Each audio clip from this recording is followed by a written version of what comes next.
Сіз сұрадыңыз, біз жауап береміз. Алаяқ.неттің ресми сайтына келген сауалдардың келесі легі осындай болып тұр. Бүгін сіздермен мен заңгер Нұрсұлтан, Алаяқ.нет жобасының жетекшісі. Сұрақтарыңызға жауап беретін боламыз. Егер де сізде әлде сұрақ болатын болса, сайтқа тіркеліп, сайтқа жазсаңыздар болады. Елімізде көптеп кездесетін жағдайлар, менің аты жөнімді пайдаланып, займ алып тастапты, көке дейді, көкек дейді, түрлі займ алатын құрылғылар бар. Сол жерден менің атынан мен білмейтін адамдар займ алыпты. Ол жағдайда қандай әрекет жасаймыз дейді.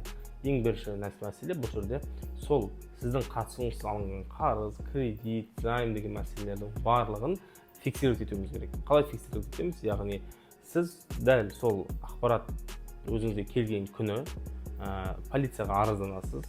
Полицияға арызданып, алаяқтар сіздің атыңыздан кредит рәсімдегені, займ рәсімдегені туралы арыз жазасыз. Арыздың талонын аласыз да, сол арызбен банкке барасыз, болмаса жаңағыдай микроқаржы ұйымына барасыз да, сол арызбен тағы да ол жаққа өтініш жазасыз. Сіздің атыңызға алынған займды растайтын құжаттарды, болмаса қандай да бір құрылғыда көрсетілген бейне, фото дәлелдерді жинақтайсыз. Сонымен қатар банкке, микроқаржы ұйымына өзіңіз осынша уақытқа дейін, осы мәселе анықталғанға дейін, алаяқтар табылғанға дейін 6 ай, 1 жыл мерзімге отсрочка дейміз ғой, уақыт сұрауыңызға болады. Осы уақыт жазып, отсрочка жазғаннан кейін арғы әрекетіңіз банктен келген ресми қағазбен полициямен осы мәселеңізді дәлелдейсіз. Егер де түбінде сот мәселесінде сіз жеңіске жететін болсаңыз, микроқаржы ұйымдар мен банктер, орта деңгейлі, екінші деңгейлі банктер сіздің қарызыңызды кешіруге міндеттеледі. Қазір таңда көп сақ болыңыздар.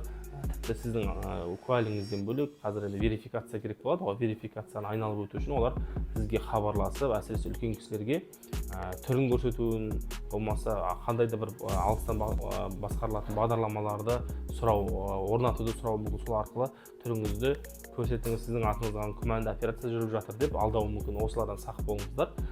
Бізге келіп түсетін сайтқа келіп түсетін сұрақтардың көбі осындай. Оған қоса бұндай жағдайлар көптеп кездесіп жатыр. Алаяқтар алданғандар, оның көбі үлкен жастағы ата-ана. Сондықтан осы видеоны өзіңіз көрсеңіз, үлкен кісілерге айтып ескертіп қоюды ұмытпаңыздар.